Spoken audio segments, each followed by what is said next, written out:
Entonces estamos estudiando el libro de Proverbios y hemos empezado a estudiar el tema acerca de Proverbios y lo que habla sobre la relación con Dios. Y hemos visto que el libro de Proverbios empieza el prólogo en el capítulo 1, la introducción, que el principio de la sabiduría es el temor a Jehová. Y todo el libro entonces va a basar los consejos que da el padre al hijo, porque desde esa perspectiva es escrito el libro de Proverbios. Todos los refranes que va a decir el padre al hijo va a ser basado sobre este fundamento, que es teme a Dios, ser reverente ante Dios, porque de él emana todo conocimiento, toda sabiduría, toda prudencia, todo discernimiento, todo emana de Dios. Y eso hemos estudiado. Recuerden que el libro de Proverbios no son mandamientos o verdades absolutas, sino que son refranes que contienen elementos de verdad de acuerdo a la realidad o circunstancia o persona con que estemos tratando. Y es por eso que podemos encontrar dos proverbios diciendo cosas opuestas. Y ya hemos visto algunos ejemplos, y más adelante cuando hablemos sobre la ira, vamos a ver cómo habla sobre cómo se responde a un hombre iracundo, y a la misma vez nos dice, en palabras muy similares, cómo no se debe responder a un hombre iracundo. Entonces cuando uno toma esos dos proverbios, uno dice, acá hay una contradicción, porque me dices que responda así, después me dices que responda, o sea, ¿cómo debo de responder? Entonces es por eso la importancia de entender el libro de Proverbios, que no son verdades absolutas, sino que son refranes, dichos antiguos, de sabios, de los sabios, de Salomón, como que acá está en el papel del padre, exhortando, instruyendo a su hijo, donde debe de saber discernir cómo actuar en diferentes circunstancias de la vida, con las diferentes personas que encamine en su vida.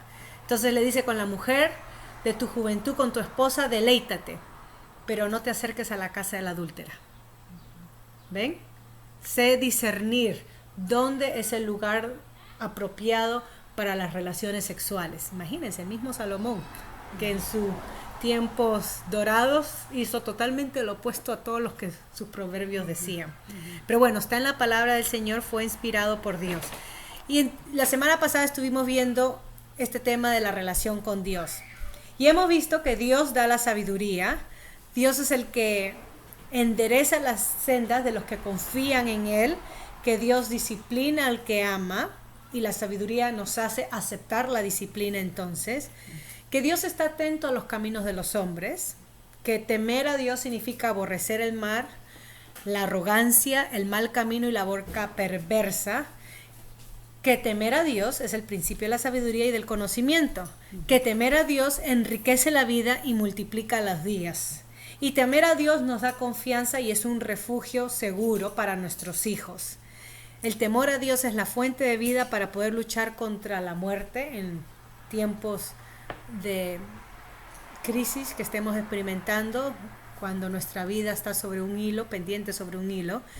Que la sabiduría nos ayuda o nos hace saber entender que cuando oprimimos al necesitado o al pobre, estamos delinquiendo o enfrentando en contra del mismo Dios, que Dios da honor a todas personas, no importa raza, ni condición social, ni condición de educación, que Dios da honor y dignidad a toda persona.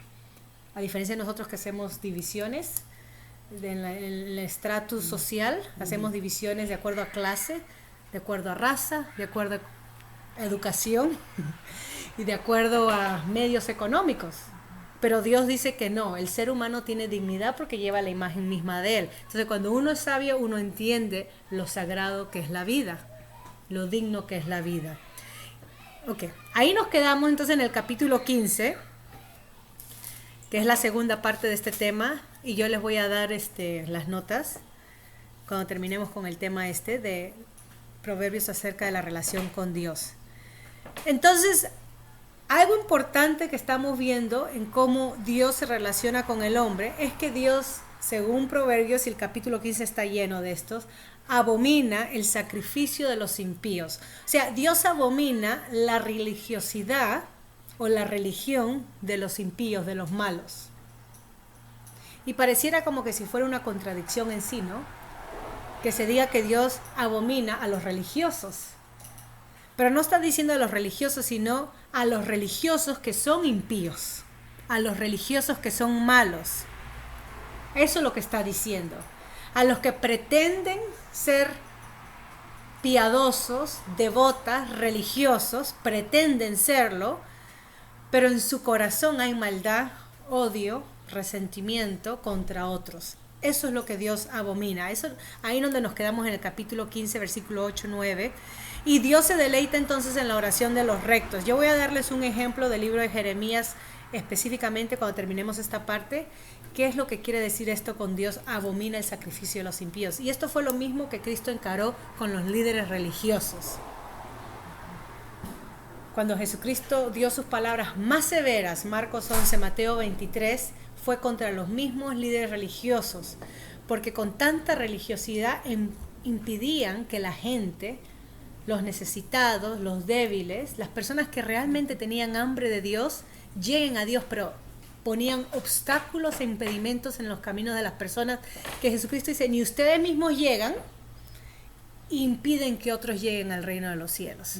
Ni ustedes mismos entran porque cierran la puerta de los cielos en un sentido metafórico. En vez de hablar de Dios, ellos enseñaban de Dios, hablaban de Dios, pero con su lista de regulaciones y tradiciones humanas hacía imposible que el ser humano se relacione con un Dios totalmente santo y con juicio, que aplicaba el juicio. Entonces Jesucristo encarnó al Dios verdadero, es la imagen del Dios verdadero, y Él demostró cómo Dios quiere que vivamos nuestras vidas. ¿Y con quién se relacionó nuestro Señor Jesucristo? Con los publicanos, con los pecadores, con las prostitutas, porque traía el mensaje de restauración, de sanidad de las almas, para que las personas sepan que Dios está cerca de nosotros cuando realmente lo buscamos. Y no hay nada que nos impida, que nos imposibilite estar cerca a Dios, porque Él desea que nosotros lo conozcamos. Entonces los religiosos hacen un dogma de la creencia a Dios. Los religiosos hacen tradiciones, hacen una academia de nuestra relación a Dios, que se hace tan difícil porque hay que conocer el griego y el hebreo para realmente conocer a Dios. Y ellos entonces están en la cúpula de arriba, en la jerarquía, dominando las lenguas y dominando o ejerciendo dominio sobre las masas, interpretando, entre comillas, realmente lo que dice la palabra de Dios, pero a la misma vez estableciendo regulaciones humanas, cosas que Dios no dio. Entonces acá Proverbios nos dice, Dios abomina, y miren la severidad, el sacrificio, las obras de los impíos. Y ahí en sacrificio, obras, podemos decir religión o religiosidad de los impíos. O sea que Dios abomina el estilo de vida del impío, pero ama al que sigue la justicia, al que sigue su verdad que ha sido revelada. Es claro que dentro de este contexto de Proverbios es que el que no acepta la corrección, según lo que hemos visto, que Dios ama al que disciplina, cuando la persona no acepta la corrección, es necia y perece. La corrección del padre, hablando el padre guiando a su hijo, que es, o en un sentido, representa a Dios, las instrucciones de Dios. En este mismo pasaje de Proverbios 15, 11, miren lo que dice, en este mismo pasaje de Proverbios 15, 11, que estamos viendo. El Seol y el Abadón están delante de Jehová, cuanto más los corazones de los hombres. Y la idea es que todo está delante de los ojos de Dios, aún los corazones de los hombres. Dios pesa, Dios conoce la intención del corazón. Y eso fue lo que dice el evangelista cuando la gente venía a nuestro Señor Jesucristo. Y Jesucristo, dice el evangelista en su nota editorial, que conocía la intención del corazón de ellos y eran malos. O sea, Dios conoce cuando yo me acerco a Él por interés personal. Dios conoce cuando yo obro a favor de otros con un interés personal. Dios conoce y pesa todo. Entonces, el yo pretender que pueda vivir mi vida a mi manera, como dice la canción de Frank Sinatra, y pretender que Dios no me ve, porque nadie me está viendo, es no entender la omnisciencia y la omnipresencia del mismo Dios. Y es por eso que en el versículo 16 dice, mejor es lo poco con el temor de Jehová, mejor es ser pobre, mejor es tener un grano de arroz diario para subsistir temiendo a Dios, que el gran tesoro donde hay turbación. Mejor es ser pobre, pero temeroso de Dios, que rico y estar enemistado con Él.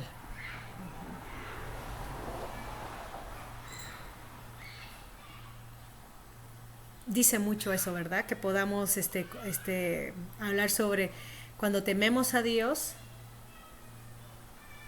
tenemos el origen del principio de la sabiduría y entendemos que la felicidad y el contentamiento no está en la abundancia de las cosas, pero en una relación continua, permanente, perseverante y constante con el Creador de todo esto, que nos da todo lo que necesitamos, que nos suple. Y es por eso que nuestro Señor Jesucristo en Mateo 6 dice, por nada os afanéis, no estemos ansiosos, pero busquen primeramente el reino de Dios y su justicia, y todas las demás cosas os serán añadidas. Cuando empezamos con Dios, las prioridades caen en su sitio. Cuando dejamos a Dios al final, digamos, cuando me sobra el tiempo, cuando me acuerde de Él, o cuando una crisis llegue a mi vida, o cuando necesite la oración, cuando dejamos a Dios al final, entonces vivimos vidas desordenadas. Y no sabemos dónde ponerle el valor a las cosas. Y entonces cambiamos el valor y le damos valor a las cosas y le quitamos el valor a las personas. Y no entendemos, como hemos visto, el tema sobre el materialismo que ya estudiamos, o los bienes, que Proverbios habla que son bendición de Dios para el uso de los demás, para el servicio de los demás, para glorificar a Dios. Ya hemos estudiado ese tema. No entendemos que los bienes y lo que tenemos es para que sirvan para otros, y no que otros nos sirvan para acumular bienes. O sea, cambiamos el orden de las prioridades. Y en vez de usar las cosas a beneficio de otros, usamos a las personas a beneficio de obtener más o propio. Entonces, cuando actuamos así, estamos actuando neciamente, irreverentemente, sin temor a Dios. Eso es lo que dice. Capítulo 16, versículo 2 al 4, si ustedes ven ahí, es la misma idea. Dios prueba los caminos de las personas. Y es por eso que este tema de versículo 6, de ese mismo capítulo 16, hay que encomendar nuestras obras a Dios y nuestros propósitos se afianzarán. Y hay un propósito en esta vida. Dios actúa con propósito, versículo 7, aún el malo está reservado para el día malo. Lean en casa el capítulo 16, versículo 20b, bienaventurado es el que confía en el Señor. Versículo 33, de Dios viene toda decisión. O sea, estos son los parámetros de nuestra relación con Dios, basado en este entendimiento, que cuando confiamos en Dios hay bendición, que Dios está a cargo de ejecutar de acuerdo a su voluntad, de acuerdo a sus designios, que Él se haya placido en hacerme colaborador dentro del reino de los cielos es un gran privilegio y una gran responsabilidad. Como dice Pablo, somos ministros, en 2 Corintios capítulo 4, 5, cuando habla que somos ministros de reconciliación, de reconciliar, de restaurar. O sea, Dios está en el negocio de vidas, no de bienes, pero de vidas, donde Él quiere restaurar las vidas a su imagen, que ha sido corrompida, distorsionada por el pecado. Y nuestro Señor Jesucristo nos dejó a nosotros, su iglesia, sus discípulos, ese ministerio de reconciliación, de restauración, que es Dios el que hace en la vida de las personas, pero nosotros somos sus embajadores, entonces sus representantes. Cuando alguien pregunta ¿dónde está Dios cuando las desgracias suceden?, que es muy común, la pregunta debería de ser ¿dónde está su iglesia cuando las desgracias suceden? Porque su iglesia, cuando hablamos del organismo de creyentes, no la iglesia local en sí, pero si clamamos ser creyentes en Cristo, pertenecemos al cuerpo de Cristo, hemos sido injertados, bautizados en el cuerpo de Cristo. Entonces cuando hay catástrofe, cuando hay dolor, cuando hay sufrimiento, cuando hay enfermedad, decimos, ahí está Dios. Pero ¿cómo se hace Dios presente si no es a través de su cuerpo, que es la iglesia? Nosotros somos el cuerpo de Cristo. O sea, la iglesia es Cristo visible ante esta humanidad sufriente. Y cuando la gente pregunta, ¿dónde está Dios cuando sufro? Debería de ser, ¿dónde está su iglesia? ¿Dónde están sus hijos cuando la gente sufre? Ahí deberíamos de estar nosotros. Entonces, estoy sacando un paralelo, ¿no? Un ejemplo o ideas prácticas a proverbios que estamos viendo, pero dice, encomienda tus obras a Dios y tus propósitos se fiarán. Y saqué un ejemplo de esto de tus obras. Capítulo 16, versículo 20, versículo 33. Capítulo 17, versículos 15. Los burladores de los pobres se enfrentarán con su Creador. Si a uno de estos más pequeños lo haces, a mí me lo haces, dice nuestro Señor Jesucristo. Sufrirán castigo de Dios los que se alegran de las desgracias de otros, especialmente de las personas desvalidas o necesitadas. Capítulo 18, versículo 10. Dios es seguridad en la vida de las personas. Hoy en día es famoso tener un seguro de vida. Bueno, el seguro de vida del creyente es la presencia misma de Dios. Sin importar circunstancias ni eventos que puedan suceder. Capítulo 19, versículo 21b, versículo 23. La decisión de Dios permanece y es por eso que el temor del Señor conduce a la vida y da tranquilidad. Y yo les hice el ejemplo del pajarito, de su nido, que cuando hay tormentas podemos ver ramas y árboles arrancados de su raíz, tirados en las carreteras, obstruyendo los caminos. Pero la cantidad de nidos que se caen no se comparan a la cantidad de árboles y ramas que son arrancadas. Y es más, uno puede ver en medio de la tormenta, si sales a tu ventana y ver un nido, cómo el nido se bambolea a la misma vez con la rama y no se cae. Y esa es una figura de lo que significa estar en paz con Dios.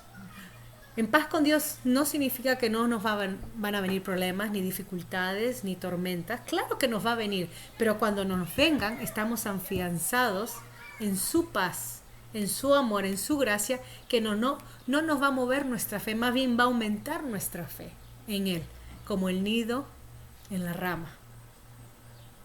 O sea que mi fe no depende de las tormentas, que si estoy bien y tengo prosperidad, estoy bien con Dios, canto bien, diezmo, etc. Y si estoy mal, entonces me olvido de Dios. O viceversa, si estoy mal, busco de Dios. Y si estoy bien, no busco de Dios, que es más nuestros casos, ¿verdad? En esta sociedad contemporánea. Pero la idea es, no importa cuál sea la situación, el creyente debe de tener su confianza en Dios y no depender de las circunstancias de allá afuera. Okay, vamos terminando con este capítulo 19-21. Nuevamente habla sobre la decisión de Dios permanece. El capítulo 20 habla que Dios ha creado todos nuestros miembros. Y miren si el salmista en el Salmo 139 no habló de esto. Capítulo 20, versículo 12. Versículo 22, no pagues mal por mal, espera en Dios y Él se encargará. Pablo habló de esto en Romanos 12, cuando dice que no paguemos mal a los que nos maldicen, a nuestros enemigos, nuestro mismo Señor Jesucristo, sino bendicamos a los que nos maldicen y no mal por mal. Porque Dios es el que se encarga de dar cada uno según sus obras y según la intención que hay en el corazón, que uno como persona no puede leer lo que hay dentro, ¿verdad? En el corazón. Dios ordena los pasos de las personas, Dios escudriña lo más profundo de la persona. Nuevamente, mi conocimiento, mi relación con Dios está ligada, está conectada al saber que Dios me conoce antes de que yo llegue y me postre en Él y le diga qué necesito de Él. Dios ya conoce mis necesidades. Entonces, ¿para qué oro si Dios escudriña todo lo que hay en mi mente? Eso le agrada a Dios. Para entender qué es lo que Dios quiere para mi vida. O sea, la oración es para alinear mi voluntad a su voluntad y no tanto para pedirle que Él haga lo que yo le pida. O sea, Dios no es esas maquinitas de banco, el ATM, donde uno presiona su número de cuenta y quiero sacar $40. La oración no es eso. Señor, dame esto. Señor, cúrame esto. Señor, quítame esto. Porque Dios conoce en todo, entonces sería pura repetición y palabrería. Con esto no quiero decir que las peticiones tienen un lugar importante en la oración. Claro que sí, Pablo mismo y Pedro hablan de que nuestras peticiones sean conocidas a Dios y que no seamos ansiosos, ¿no? En Filipenses y en 1 de Pedro. Pero la idea es que la oración, más que darle peticiones a Dios, la oración me da un entendimiento espiritual donde mi mente y mi voluntad se alinean o se regulan a la voluntad de Dios. Entonces comienzo a orar, a hablar con Dios y a conversar según Él es glorificado. Y eso hace toda la diferencia. No mi voluntad, sino la tuya. Ok, capítulo 23, hay futuro y hay esperanza en el temor del Señor. Capítulo 24, este es 23, 17b, 18. Capítulo 24, versículo 18 y 21, habla que les desagrada al Señor cuando uno se alegra de la caída de tu enemigo. Capítulo 20, ¿qué? 24, versículo 18 y 21, que a Dios le desagrada cuando uno se alegra en la caída de nuestro enemigo. Y nuevamente eso va con bendecir a nuestros enemigos y no maldecir, ¿no? Versículo 21 habla de temer a Dios y no asociarnos con los inestables. Nuevamente se vuelve a repetir en el capítulo 25, versículo 21 y 22, que atender a nuestros enemigos, cuando atendemos a nuestros enemigos, Dios recompensa. Y leyendo todos estos proverbios, está nuestra relación con Dios. Hay dos puntos cardinales. Hay que temerlo y hay que honrarlo porque Él está presente en todo. Y hay que defender y hay que actuar a favor del pobre. Y hay que bendecir a nuestros enemigos. O sea, nuestra relación con Dios, las ramas, los resultados de nuestra relación con Dios debe de ser el cuidar del desamparado, del necesitado, y el bendecir y ayudar a los enemigos.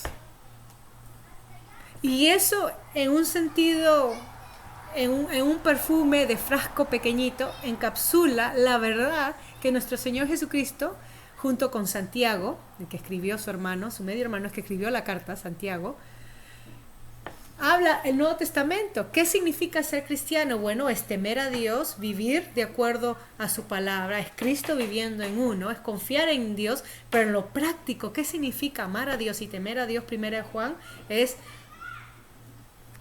atiende a los necesitados y ama a tus enemigos. El amor al prójimo, y no al prójimo al que me trata bien y que nos llevamos bien. No podemos tomar una tacita de café porque con Olivia y con mamá nos llevamos tan bien. Estamos hablando prójimo, aquel que se comporta menos como prójimo conmigo, aquel que me hace la vida imposible, aquel que me hace dificultad, me hace guerra. A ese tengo que amarle, a ese tengo que servirle. Proverbio está hablando de eso en nuestra relación con Dios. Y miren si Jesucristo y Santiago no dieron discursos basados en eso.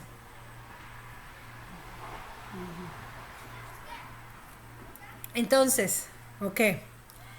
Capítulo 28, estamos terminando entonces. Capítulo 28, versículo 9, y ustedes nuevamente van a tener estas notas. Versículo 9, versículo 13 al 14, versículo 20, versículo 25b. Y básicamente esos versículos dice que Dios no escucha de aquel que no obedece su palabra, su ley. Dios no escucha cuando no obedecemos su ley. El que encubre sus pecados no prosperará, mas el que los confiese y los abandona hallará misericordia.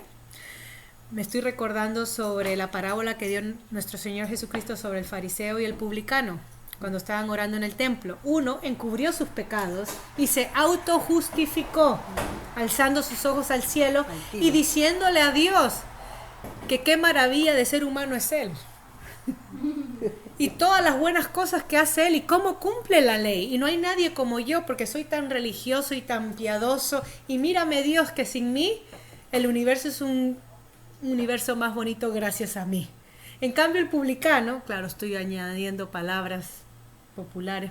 El publicano, dice el escritor, no pudiendo alzar sus ojos al cielo, Lucas, no pudiendo alzar sus ojos al cielo, golpeaba su pecho, diciendo, ten piedad de mí, que soy pecador.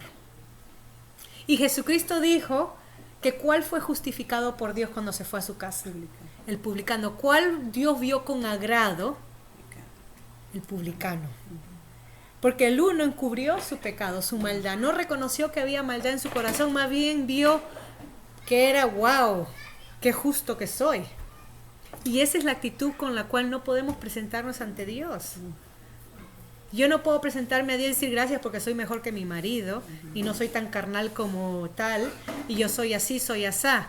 Cuando me presento a Dios tengo que presentarme reconociendo mi estado pecaminoso, que soy incapaz de poder acercarme a un Dios santo porque no nos merecemos, no me merezco de su gracia ni de su amor. Y Señor, ten piedad y misericordia de mí. Y acaban mis errores, mis pecados, lo que no te agrada a ti, acaban. Y tú límpiame aún de aquellos que no me acuerde, como dice el salmista. Entonces, cuando encubrimos los pecados, espiritualmente, emocionalmente, no vamos a prosperar, claro que no. Mas cuando los confesamos y los abandonamos, 1 Juan 1:9, si confesamos nuestros pecados, Él es fiel y justo para perdonarnos y limpiarnos de toda maldad. Entonces, confesar, y acá Proverbios dice, y abandonar. Vete y no peques más, le dijo Jesús a la mujer que fue entregada porque fue captada en adulterio. Vete y no peques más. O sea, Dios nos perdona cuando confesamos y abandonamos ese estilo de vida. Y nuevamente se da la bienaventuranza. Bienaventurado el hombre que siempre teme a Dios, pero el que endurece su corazón caerá en miseria. El hombre fiel será bendecido, pero hay castigo para que el que se apresura en enriquecerse, y el que confía en Dios prosperará. Entonces se van repitiendo los mismos proverbios, refranes sobre la importancia de temer a Dios y de poner nuestra prioridad en el temor a Dios, en nuestra relación con Él. Terminamos entonces capítulo 29, versículo 13b. Dios da entendimiento al pobre y al opresor. La confianza en el Señor nuevamente da seguridad. Versículo 25 y 26. De Dios y no de los gobernantes viene la justicia. De Dios y no de los gobernantes viene la justicia. No esperemos justicia del hombre. David dijo, es mejor caer en las manos de un Dios justo que en manos de hombres pecadores. Así que es mejor estar del lado de Dios y esperar en Él que esperar en los hombres. Y el capítulo 30, versículos 5 al 9, habla que Dios prueba toda palabra. Ya hemos estudiado el tema de la lengua y acá habla que Dios prueba toda palabra. Dios nuevamente es seguridad para los que en Él se refugian. Dios es la ciudad de refugio, la torre de refugio. Y entonces habla sobre si vamos a pedir a Dios algo, hay que pedir a Dios que aleje la mentira y las palabras engañosas de nuestros labios. Hay que pedir a Dios lo necesario para subsistir, no más allá para que nos olvidemos de Él y no menos para que lo maldigamos a Él, sino lo necesario para subsistir. Ese pasaje famoso en capítulo 30, versículos 5 al 9. Lo necesario para subsistir y no lo carente para que lo niegue o robe y profane su nombre, como dice Proverbios. Entonces, acá termina lo que habla Proverbios sobre nuestra relación con Dios. Pero yo quería mencionarles el tema en una forma ilustrativa con el libro de Jeremías. Si pueden abrir sus Biblias y vamos a leer el libro de Jeremías, capítulo 9. Y con esta vamos a terminar. Jeremías, capítulo 9. Y miren lo que dice el versículo 23. Porque acá Dios está denunciando los pecados de su pueblo y la razón por la cual han sido llevados o están siendo llevados a cautiverio, porque Jeremías vivió el tiempo del cautiverio. Pero miren lo que dice el versículo 23 de Jeremías 9. Así dijo Jehová, no se alabe el sabio en su sabiduría ni en su valentía, se alabe el valiente, ni el rico se alabe en sus riquezas, Mas alábese en esto, y miren en qué se debe de alabar el hombre. Alábese en esto, en entenderme y conocerme, que yo soy Jehová, que hago misericordia, juicio y justicia en la tierra, porque estas cosas quiero, dice Jehová. Eso es lo que Dios quiere. Jeremías capítulo 23 y 24. Jeremías 23 y 24. Así dijo Jehová, no se alabe el sabio en su sabiduría, ni en su valentía se alabe el valiente, ni el rico se alabe en sus riquezas. Porque el contexto está, cuando viene la desgracia, en nada nos va a servir esto. Cuando estamos postrados en cama, muriéndonos de una enfermedad terminal, de nada nos va a servir el ser sabios, el ser valientes o el ser rico. Porque no podremos comprar nuestra vida, por más última tecnología que tengamos, dándonos a nuestra sangre, a nuestro cuerpo para preservar nuestra vida. De nada nos sirve cuando nos llega el momento de partir. Entonces no nos alabemos de estas cosas que vienen y van. La sabiduría se puede obtener o podemos perderla. Salomón, el rey más sabio, en su vejez actuó como el necio más necio, de lo que él mismo describió en el libro de Proverbios. Ni en su valentía se alaba el valiente. David, el que cuando cantaban las doncellas entrando a la ciudad, que decían Saúl mató a su 1000, pero David a su 10,000. David, el valiente que mataba a 10,000, a la hora de enfrentar a Saúl, estaba escondido en una cueva. Y en el momento que pudo matar a Saúl, su enemigo, dijo: que Dios me guarde en no herir al ungido de Dios. De nada le servía la valentía cuando sabía que de él no debía derramarse contra el ungido de Dios. El rico, ¿de qué le servía a Lázaro? No Lázaro, el rico, perdón, la narración de Lázaro y el rico. ¿De qué le servía al rico ser rico cuando pasó a la vida después y estuvo en tormento? Mientras que Lázaro confortado en el seno de Abraham. ¿De qué le servían las riquezas? O sea, si hay que alabarnos en algo, versículo 24, en entender y conocerme. Y este es Dios hablando, que yo soy Jehová, que hago misericordia, juicio y justicia en la tierra. Y ahí no termina, porque estas cosas quiero, dice Jehová. ¿De quién quiere? De los suyos. Dios quiere que nosotros seamos resplandores de Él, que nosotros hagamos misericordia, que nosotros hagamos juicio y justicia en su nombre. Eso es lo que Dios espera de nosotros. Eso es lo que Dios espera. Y no que seamos religiosos, mojigatos, pretendiendo conocer de Dios, pero en nuestro corazón odiándolo o siendo enemigo de otros. Versículo 25, he aquí vienen días, dice Jehová, en que castigaré a todo circuncidado y todo incircunciso. Y acá los judíos se ufanaban, porque decían, nosotros somos circuncidados, pero los gentiles son incircuncidados. A ellos castigará Dios. Pero mira lo que dice 26, a Egipto y a Judá, pueblo de Dios, a Edom y a los hijos de Amón y de Moab, y a todos los arrinconados en el postrer rincón, los que moran en el desierto, porque todas las naciones son incircuncisas, y los judíos dicen amén, y toda la casa de Israel, aún los elegidos de Dios, el pueblo de Dios, pero ¿de qué? Es circuncisa de corazón. De nada vale pretender ser creyente, hablar de Dios, cuando nuestro corazón no ha sido marcado por Dios, cuando nuestro corazón no ha sido purificado por Dios. De nada vale, somos igual que el pueblo de Israel, o peor aún. Entonces, ¿qué es lo que Dios espera de nosotros? Obras y sacrificios. Bueno, Proverbios dice, Dios aborrece el sacrificio de los impíos, de los religiosos. Dios aborrece sus sacrificios, porque su corazón está lejos de mí. Entonces, ¿cómo yo demuestro mi fe a Dios? Que lo amo, es haciendo misericordia, juicio y justicia, revelando el carácter de Dios a otros. Es así como entonces Proverbios y Jeremías, en una forma ilustrativa, habla de cómo debe ser nuestra relación con Dios, no basado en religión, pero basado en relación. no basado en tradiciones humanas que creamos nosotros. Las tradiciones tienen su lugar y son buenas, pero cuando eso ocupa el lugar de Dios, entonces perdemos el significado de lo que es realmente adorar a Dios en espíritu y en verdad. Entonces ahí vamos a terminar con este estudio sobre acerca de la relación con Dios.